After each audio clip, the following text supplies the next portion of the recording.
Assalamualaikum warahmatullahi wabarakatuh. Selamat bertemu dengan saya Cikgu Izri dalam Cicet-Cicet Pendidikan Islam Ulum tahun 3. Baik, hari ini kita akan belajar tajuk ilmu dituntut adab dipelihara. Pendek cerita, kita nak cerita tentang apa? Kita nak cerita tentang adab menuntut ilmu.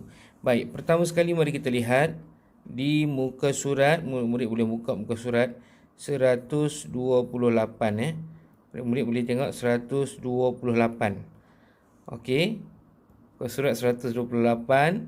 Murid lihat hadis yang pertama. Okey. Hadis yang berada ni dalam kotak tu adalah hadis. Okey, baik. Murid lihat ya. Ini adalah hadis ni. Okey.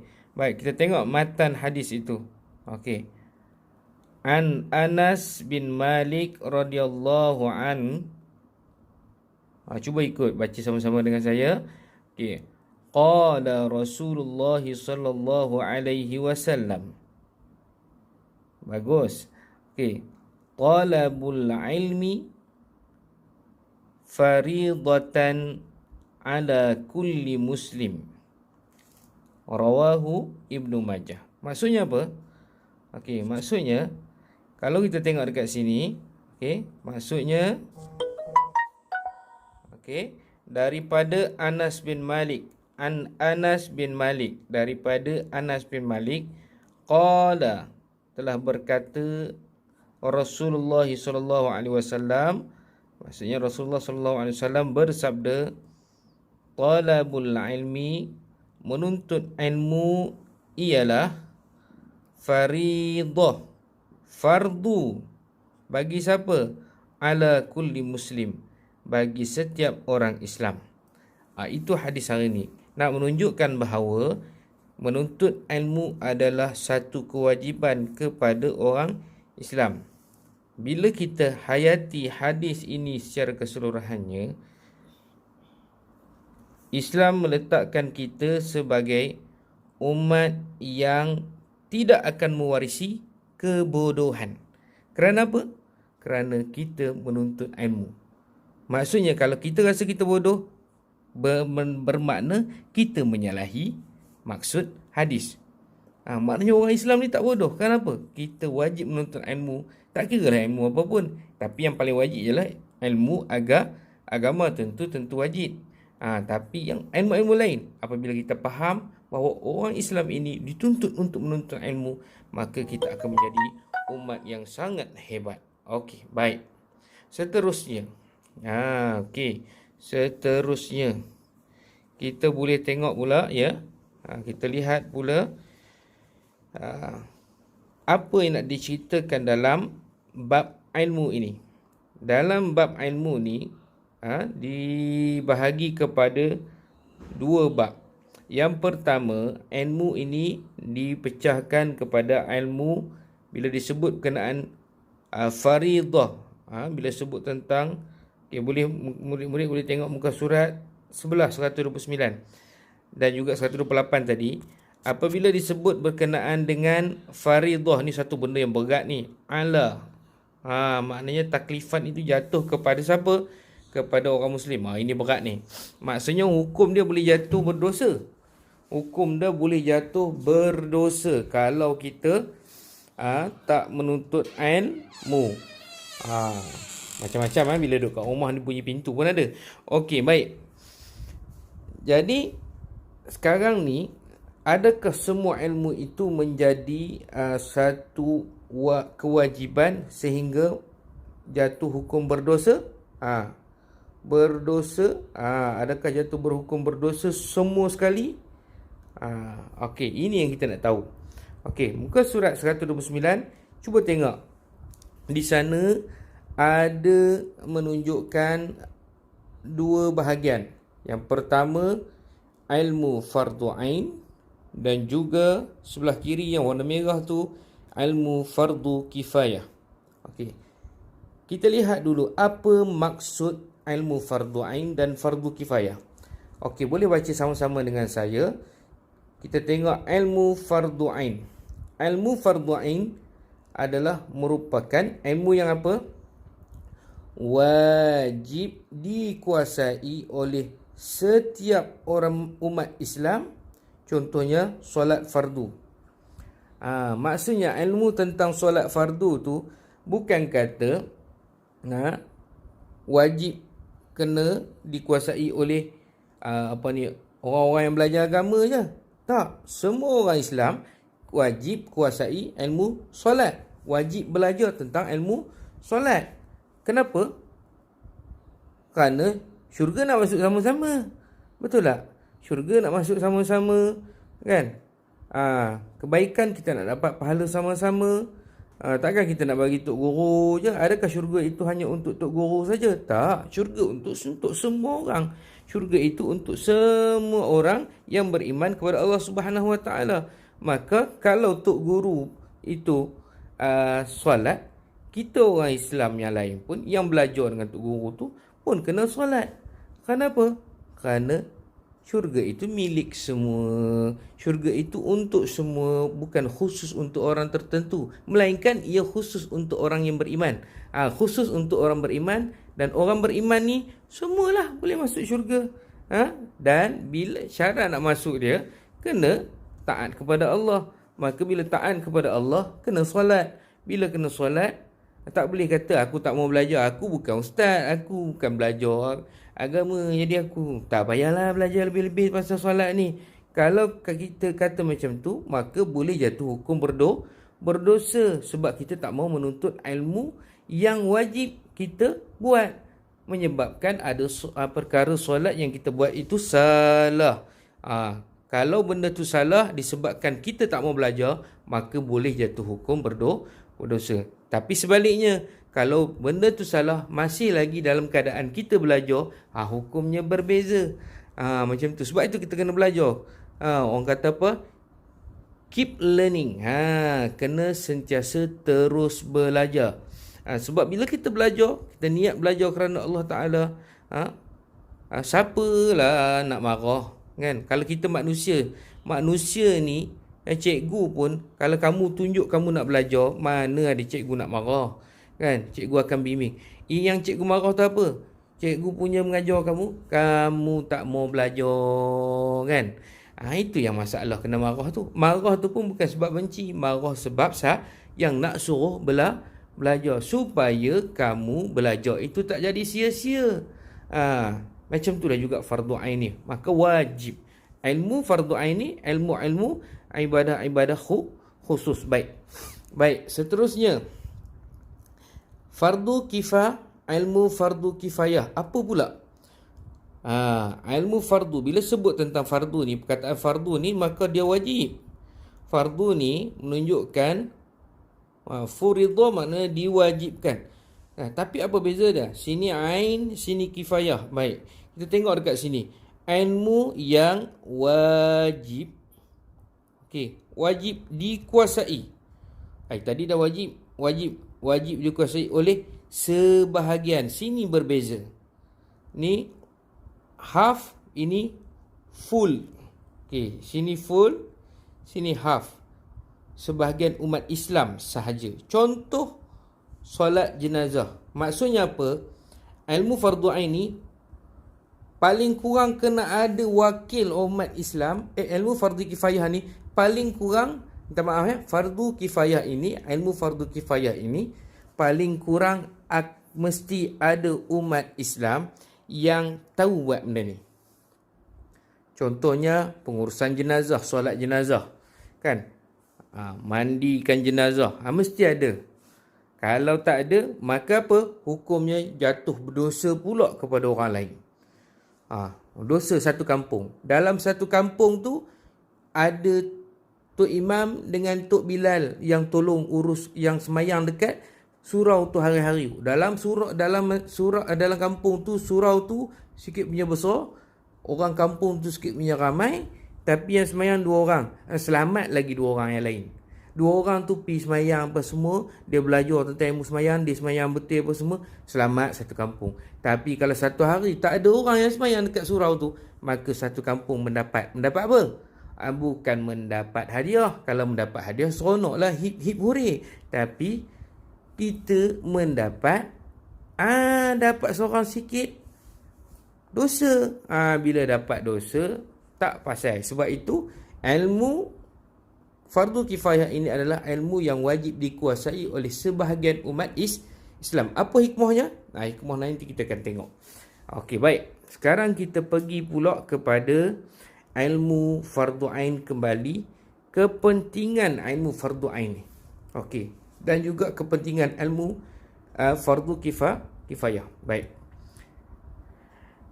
Untuk ilmu fardu ain, okey. Apabila dia diwajibkan kepada semua orang Islam, once kita bersyahadah, kita mengakui bahawa asyhadu an la ilaha illallah, kita mengakui bahawa tiada Tuhan melainkan Allah, wa anna Muhammadar Rasulullah, dan Nabi Muhammad itu sebagai pesuruh Allah, utusan Allah, Rasulullah, maka semua taklifan ataupun semua tanggungjawab sebagai seorang Islam itu dipertanggungjawabkan kepada kita. Tak boleh kata aku lag lu dak. Dak. Nanti kat mati nanti kan boleh aku ni, tak boleh. Tak boleh macam tu. Sebab apa? Tanggungjawab tu semua ada. Kalau kita macam tu, kita yang kena tanggung. Kesianlah kita kan. Kesian kat orang lain kenapa? Kita yang akan diancam dengan api neraka. Takkan nak kesian kat orang lain. Kesianlah dekat kita kan. Baik. Macam kamu pula orang baru daya 3, kesianlah dekat ibu bapa. Kesian dekat ibu bapa. Kerana apa? Mereka bertanggungjawab untuk mendidik kamu, untuk suruh kamu solat. Kalau mereka tak suruh kamu solat, dah berdosa. Berdosalah mereka. Baik, contohnya. Baik, sekarang ni kepentingannya ialah melaksana perintah Allah dengan sebaik-baiknya. Okey, Islam nak mengajar kat sini, apabila kita diwajibkan semua orang wajib belajar, contohnya ilmu solat ni. Fardu ain. Ilmu fardu ain ni wajib belajar. Macam mana cara solat dengan betul, macam mana cara menunaikan puasa dengan betul, macam mana cara nak menunaikan zakat dengan betul, macam mana cara nak menunaikan haji dengan betul. Bukan boleh main langgar je. Sebut kata nak pergi haji, jom kita pergi naik motor, kita pergi sampai sana, udah pakai spek mata hitam, pakai seluar pendek bunga-bunga dah. Udah sampai dekat depan Kaabah. Jom kita pusing-pusing Kaabah. Bukan gitu. Bukan pergi bercuti. Dia ada rukun dia, dia ada wajib dia ada perkara-perkara yang perlu kita ikut, ada perkara-perkara yang perlu kita tinggalkan. Sebab itu wajib belajar. Maka kalau kita tak belajar, kita buat salah, maka berdosalah kita. Sebab tu bila kita diancam dengan dosa, orang yang beriman dia akan lakukan ibadah tersebut dengan betul. Sebab itu ilmu itu sangat penting. Yang kedua, apabila kita belajar fardu ain, ilmu fardu ain, dia akan membentuk peribadi yang sempurna. Sempurnalah sebab kita buat sehabis baik. Kita buat dengan betul-betul, maka kita akan mencapai kesempurnaan. Walaupun orang kata kesempurnaan itu milik Allah Subhanahu Wa Taala, betul. Tapi apabila kita buat sesuatu dengan bersungguh-sungguh, kita akan mengurangkan kecacatan. Itu ayat sebaliknya. Kita akan mengurangkan kecacatan. Sama macam kita menulis. Kamu cuba lihat. Kalau kita menulis dengan cepat, tulis cepat. Allah lajunya, kan? Tapi kalau kita tulis satu-satu dengan betul-betul, tulis cepat, orang nak baca pun senang, tulisan pun lebih kemas. Begitu. Nampak? Itu baru tulisan, belum lagi perbuatan amal kita. Baik, yang ketiga, menegakkan syiar Islam. Syiar Islam itu nampak hebat, Islam itu nampak menarik, Islam itu memberi kesan kepada orang kehebatan Islam itu nampak. Baik. Seterusnya, hidup bahagia dan sejahtera. Sudah tentulah bahagia dan sejahtera. Contoh macam kita dekat rumah, kita dengar cakap mak kita, kan? Kita selalu tolong mak kita. Ayah kita suruh buat apa, kita buat. Ada kita kena marah? Tak ada kena marah. Bila kita tak kena marah, apa kita rasa? Kita rasa aman, kita rasa tenang, kita rasa bahagianya hidup, kan? Sejahteranya hidup. Sebab apa? Sebab kita ikut apa yang dikehendaki oleh orang tua kita. Tapi kalau orang tua kata, Mat, bangun tidur, Mat. Dah pukul 8 dah ni. Kamu dah lah lambat pergi sekolah dah ni. Nanti kamu kena denda dengan cikgu. Belum bangun dah kena marah. Saya dah bangun sekali lagi. Macam-macam. Kena marah. Kamu rasa apa? Kamu rasa tension. Kamu rasa apa? Kamu rasa tak seronok. Kamu rasa apa? Kamu rasa tak bahagia, tak sejahtera, macam-macam lah. Sedangkan satu je puncanya. Puncanya kita tak mau tidur awal malam tadi, mak suruh tidur. Nampak? Jadi apabila kita ikut perintah Allah, sudah tentu kita akan bahagia dan juga sejahtera. Baik. Kita tengok pula kepentingan belajar ilmu fardu kifayah. Okey. Kepentingan belajar ilmu fardu kifayah ni. Apabila dalam masyarakat itu, tadi fardu kifayah maksudnya mesti ada wakil. Kena ada wakil. Apabila kena ada wakil, maksudnya apa? Cuba lihat di sini muka surat ni ataupun tengok pada video ini. Dia akan mewujudkan kerjasama. Kerjasama. Collaboration di antara masyarakat Islam itu sendiri. Maksudnya orang Islam akan buat sama-sama sebab masing-masing susah hati. Masing-masing susah hati. Kalau aku tak belajar ilmu ni, sekali lagi tak ada dah orang tahu pasal benda itu, kan?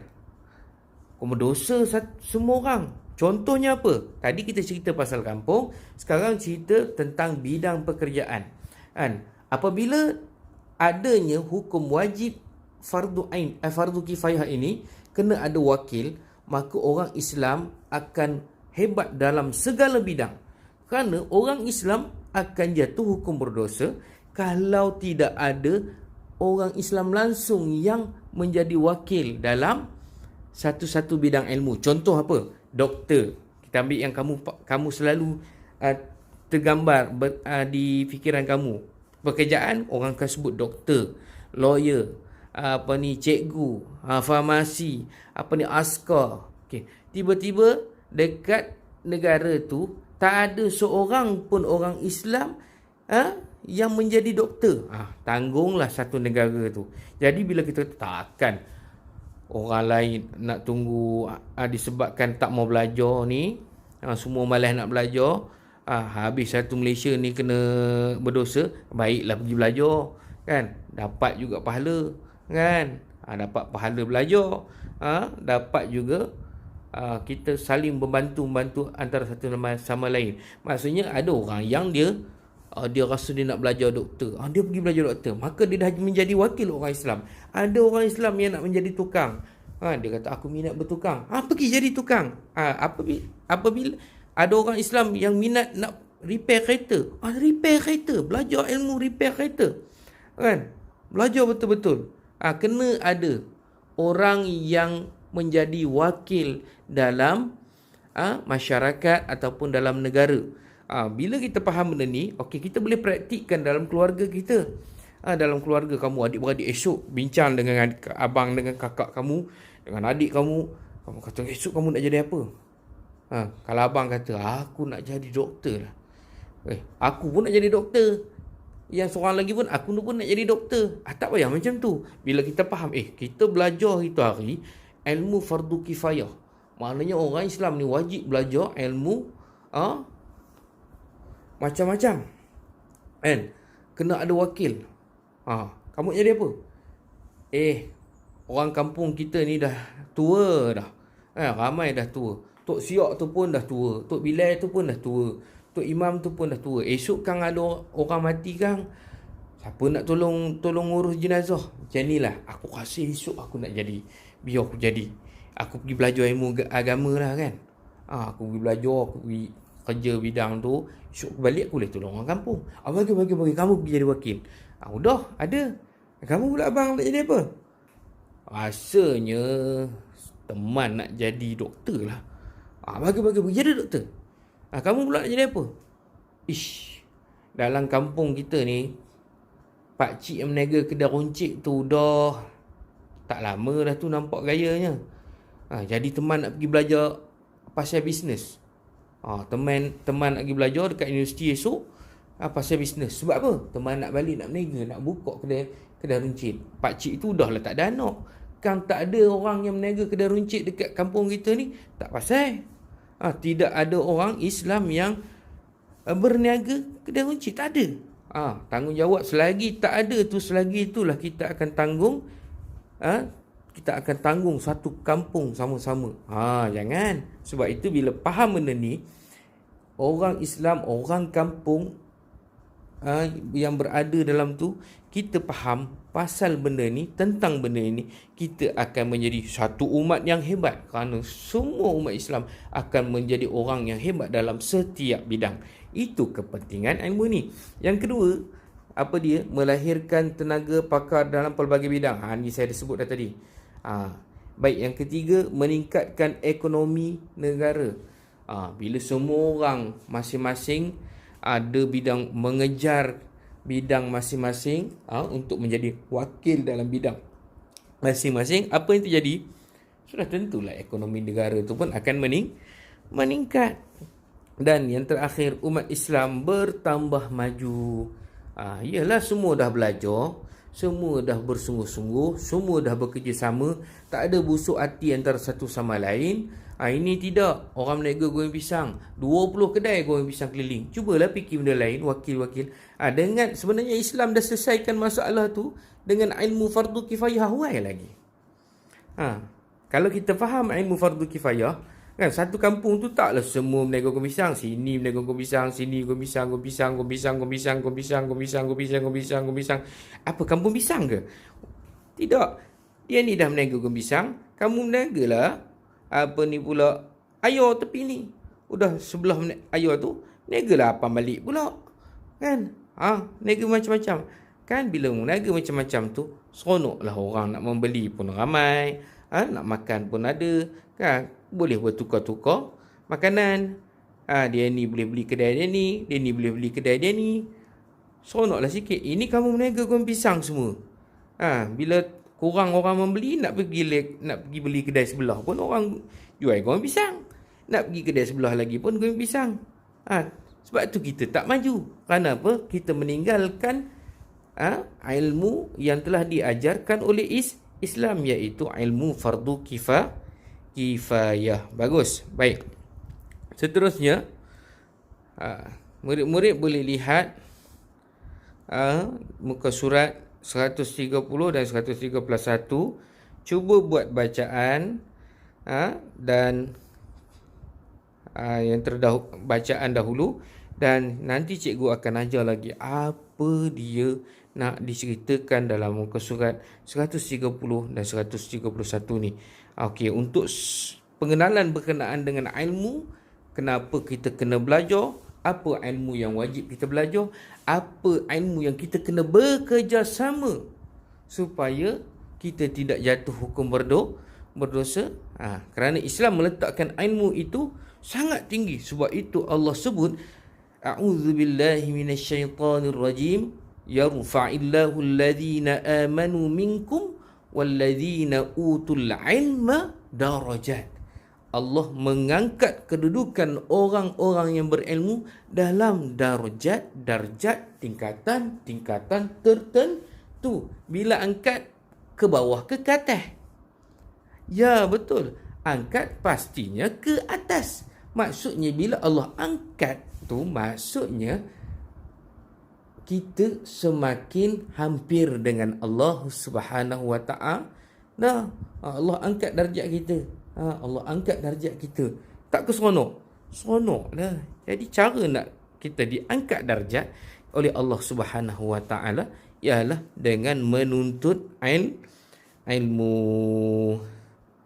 Okey, faham semua? Okey, kalau faham, kita akan jumpa dalam kupasan adab belajar.